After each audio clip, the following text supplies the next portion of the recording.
నమః శివాయ. ఓం నమో నారాయణాయ. ఓం శ్రీ స్వర్ణాకర్షణ కాల భైరవాయ నమో నమః. ఓం శ్రీ నరదృష్టి నివారణాయ నమో నమః.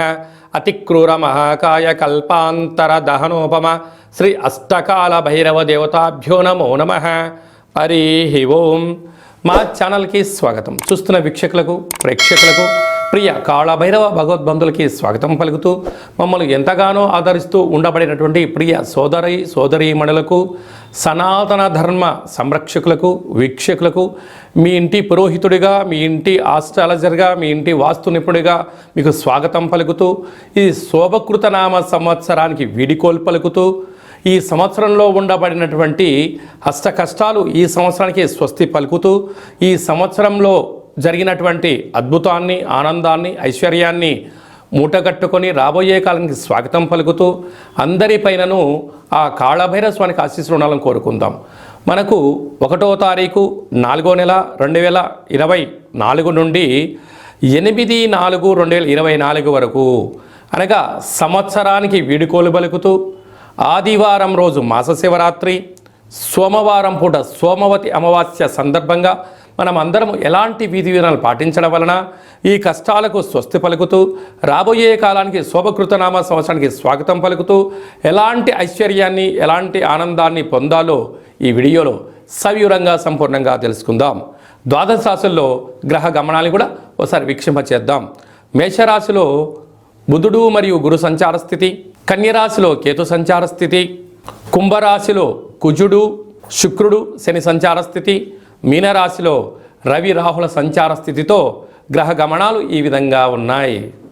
వృశ్చిక రాశి వారికి అర్ధాష్టమ శని సంచార స్థితి కారణం వలన నలుపు రంగు కానీ నీలం రంగు వస్త్రాలను ఏర్పాటు చేసుకొని వాటితో పాటు ఎరుపు గాజులు పుష్పాలను ఏర్పాటు చేసుకొని కులదేవతలకు పూజ చేసి ఇంటిలో ఇష్టదేవతలకు ఆరాధన చేసి గ్రామదేవత దగ్గర ఎర్రటి ఒత్తితో దీపాన్ని వెలిగింప చేసుకోవడం, ఈ చాకలి వారితో దిష్టి దించుకొని వారికి పదార్థాలన్నీ కూడా దానం చేయడం వలన రుణ సమస్యలు, రోగ సమస్యలు, ప్రమాదాలు తొలగిపోయి ఐశ్వర్యం, ఆనందానికి స్వాగతం పలుకుతారు అని చెప్పి గమనించాలి. ఈ తెలుగు సంవత్సరాది చివరి మాస శివరాత్రి సోమవారం అమావాస్య, సోమవతి అమావాస్య సందర్భంగా మనము ఈ సంవత్సరంలో ఉన్న కష్టాలను ఎలా స్వస్తి పలుకుతూ ఎలా స్వాగతం పలకాలి అన్నట్లయితే వీలైనంత వరకు గృహాన్నంతా శుద్ధి పెట్టుకొని వీలైతే పెయింట్స్ కానీ రంగులు కానీ వేయించేసుకొని నూతన వస్త్రాలను మనం ఏర్పాటు చేసుకోగలగాలి. అదే కాకుండా ఆదివారం రోజు మాస శివరాత్రి మహాదేవుడికి యథాశక్తిగా పంచామృతములతో, గరికెతో, నవధాన్యాలతో యథాశక్తిగా అభిషేకం చేసుకోవడం. ఎందుకనగా మహాశివరాత్రి అంటే వచ్చేటువంటి మొట్టమొదటి మాస శివరాత్రి అవ్వడం, తెలుగు సంవత్సరాదిలో శోభకృతి నామ సంవత్సరంలో చివరి మాస శివరాత్రి అవ్వడం, అలాగనే చివరి అమావాస్య అవ్వడం. అంటే మనము ఈ చివరి అమావాస్య అవగానే మనం ఏం చేస్తూ ఉంటామయ్యా అంటే మనకు పొలాల అమావాస్య అని, కొత్త అమావాస్య అని, అంటే ఒక్కొక్క ప్రాంతంలో ఒక్కొక్క రకమైన పేర్లు పిలవడం జరుగుతూ ఉంటుంది. కనుక ఎవరి ఆశీస్సులు మనకు ఉండలేకపోయినా పితృదేవతల యొక్క ఆశీస్సులు మనకు శ్రీరామ రక్ష, గ్రామ దేవతల యొక్క రక్ష మనకు శ్రీరామ రక్షగా భావించగలగాలి. ఎందుకనగా ఒక ఇంటికో పెద్ద ఎలా ఉంటాడో ప్రతి గ్రామానికి గ్రామదేవత పెద్దమ్మ తల్లి ఉంటుంది. రాయలసీమ ప్రాంతంలోనేమో పోలేరమ్మని, ఎల్లమ్మని, పోచమ్మ అని చెప్పుకుంటూ ఉంటాం. అదే మనం ఆంధ్ర వైపు వచ్చామనుకోండి నూకాలమ్మని, పెద్ద పెద్ద కార్యక్రమాలు అమ్మవారికి జరుగుతూ ఉంటాయి.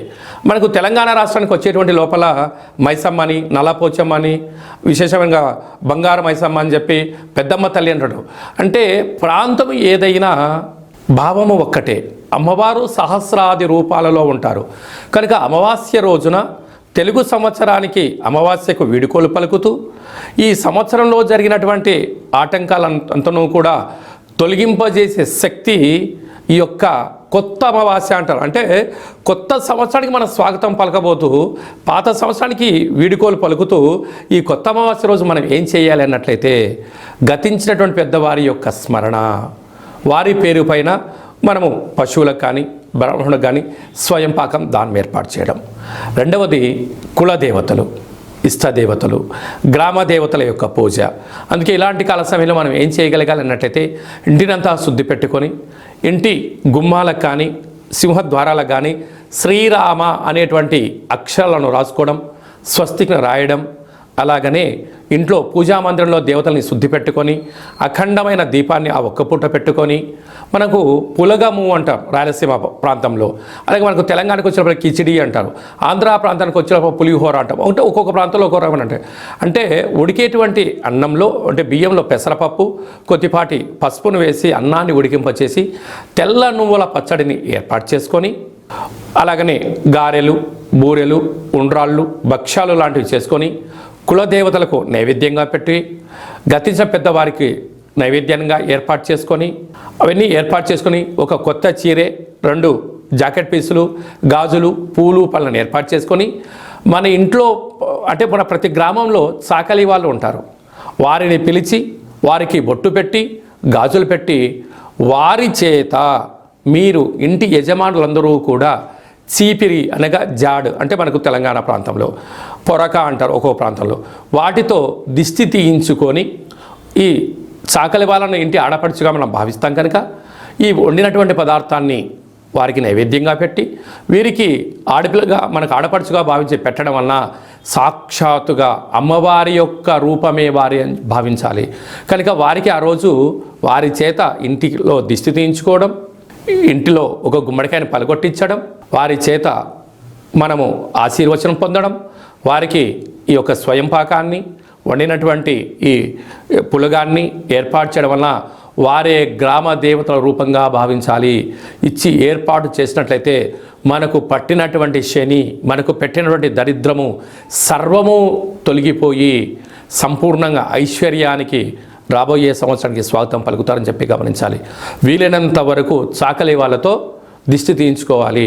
మన తెలంగాణ ప్రాంతంలో చాకలి వారిని మడేలా అని మరొక పేరు కూడా ఉంటుంది. మడేలతో దిష్టి తీయించుకుంటే మండెము కూడా ఒక వజ్రం అవుతుందని చెప్పి మనకు సామెత ఉంటుంది. అదే రాయలసీమ ప్రాంతంలో చాకలి వారు ఇంట్లో తుడిస్తేనే దరిద్రం పోయి లక్ష్మీదేవికి స్వాగతం పలుకుతుంది అని చెప్పి కలుపుతారు. అది ఆంధ్ర ప్రాంతంలో చాకలి వారికి దానం చేయడం వలన ఐశ్వర్యం మన సొంతం అవుతుందని చెప్పి పెద్దవారి యొక్క నానుడి కూడా. కనుక వీలైనంత వరకు ఆ ప్రయత్నం చేయండి. అలా కుదరలేనటువంటి ఎవరు ఉన్నట్లయితే ఈ కింది నెంబర్ సంప్రదించినట్లయితే మన యొక్క నరదృష్టి నివారణ దేవాలయంలో చాకలి వారితో మీకు దిష్టి తీయించి మీకు ఐశ్వర్యానికి స్వాగతం పలికే ఏర్పాట్లు చేయడం జరుగుతుంది. కనుక ఈ సంవత్సరానికి వీడుకోలు పలుకుతూ కొత్త అమావాస్య రోజున అమ్మవారిని స్మరిస్తూ గ్రామ దేవతల యొక్క ఆశీస్సులు పొందగలరు అనేది చిన్న విన్నపం. కనుక అందరికీ ఈ సంవత్సరంలో కష్టాలన్నీ ఇక్కడికే ఫుల్ స్టాప్ అయిపోయి రాబోయే సంవత్సరంలో స్వాగతం పలకాలని గ్రామదేవతల్ని కోరుకుందాం. ఇంకను మనం విజయం సాధించగలగాలి అన్నట్లయితే ఈ యొక్క పాత్రను ఒకసారి మీరు గమనించినట్లయితే ఇది ఒక కంచు పాత్ర, కాళభైరవ స్వామి వారి యొక్క అక్షయ పాత్ర అంటారు. ఈ యొక్క పాత్రలో 12 రాసులను అచ్చు వేయడం జరుగుతుంది. ఈ పాత్రతో ఉపయోగాలు ఏమిటయ్యా అనగా కంచు మోగినట్టు కనకంబు మోగదు గదరా సుమతి అని చెప్పి సుమతి శతకంలో చెప్పినట్టుగా ఈ యొక్క పాత్రను మనం ఇంట్లో ఉంచుకోవడం వలన ఇలా ఒకసారి శబ్దం చేసినట్లయితే ఓంకారనాదం రావడం జరుగుతుంటుంది. ప్రణవం ఓంకారం అంటే మనం ఏ పని ప్రారంభించినా ఓం అనే శబ్దంతోనే ప్రారంభిస్తాం. ఈ యొక్క శబ్ద తరంగాలు ఇంట్లో ప్రసరించడం వలన అందులో ఈ కొత్త అమావాస్యకు స్వాగతం పలుకుతూ మనం చేయడం వలన ఇంట్లో ఉండబడినటువంటి జ్యేష్ఠాదేవి, దుష్టశక్తులు, తాంత్ర ప్రయోగాలు తొలగిపోయి ఐశ్వర్యం కలిగినటువంటి మహాలక్ష్మీదేవి అమ్మవారు మన ఇంట్లోకి స్వాగతం పలుకుతుంది. ఎలాగో ఒకసారి చూద్దాం.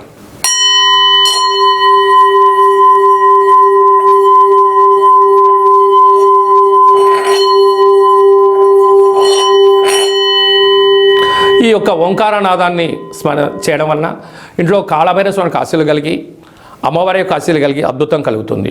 ఈ ఆసక్తి గలవారు ఈ అక్షయ పాత్రను ఎవరైతే సొంతం చేసుకుంటారో వారందరికీ కష్టాలు తొలగిపోయి ఐశ్వర్యం, నరదృష్టి, శత్రు ప్రభావాలు, తాంత్రిక ప్రయోగాలు తొలగిపోయి వ్యాపార ఆకర్షణ, జనాకర్షణ, వివాహం కాని వారికి వివాహము, సంతానం లేని వారికి సంతానము, ధనం కావాలనుకున్న ధనము, విదేశాన వెళ్ళాలి అనుకున్న వారు ఏదైతే కోరుకుంటారో అవన్నీ కాళభైరవుడు స్మరిస్తేనే ఇవ్వడం జరుగుతుంది. మీకు ఈ యొక్క అక్షయ పాత్రతో పాటు పిరమిడు, డాలరు, కంకణము మీకు ఏర్పాటు చేస్తూ పూజా కార్యక్రమాన్ని ప్రత్యక్ష ప్రసారంగా చూపించడం జరుగుతుంది.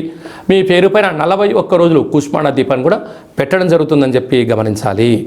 మీ వ్యక్తిగత జాతకం తెలుసుకోవాలనుకుంటున్నారా? మీ యొక్క పేరు, పుట్టినటువంటి తేదీ, నెల, సంవత్సరం, సమయం రాసి మీరు వాట్సాప్లో పంపించగలిగినట్లయితే సంపూర్ణమైనటువంటి జాతకాన్ని 100 సంవత్సరాల జాతకాన్ని వ్రాసి పంపించి మీరు పుట్టినప్పుడు గ్రహ గమనాలు ఎలా ఉన్నాయి, ప్రస్తుతం ఎలా ఉండబోతున్నాయి, రాబోయే కాలంలో ఎలా మారబోతున్నాయో సవివరంగా సంపూర్ణంగా తెలియజేయడం జరుగుతుంది. అలాగనే చాలామందికి డేట్ ఆఫ్ బర్త్లు ఉండవు. మీ పేరు యొక్క మొదటి అక్షరాన్ని అనుసరిస్తూ రాశిని తెలియజేస్తూ గ్రహ గమనాల పరిస్థితి వివరిస్తూ రమణ శాస్త్రం ద్వారా అనగా గవ్వళ ద్వారా భూత, భవిష్యత్, వర్తమానాన్ని కాళభైరవ ఉపాసన చేత తెలియజేయడం జరుగుతుంది.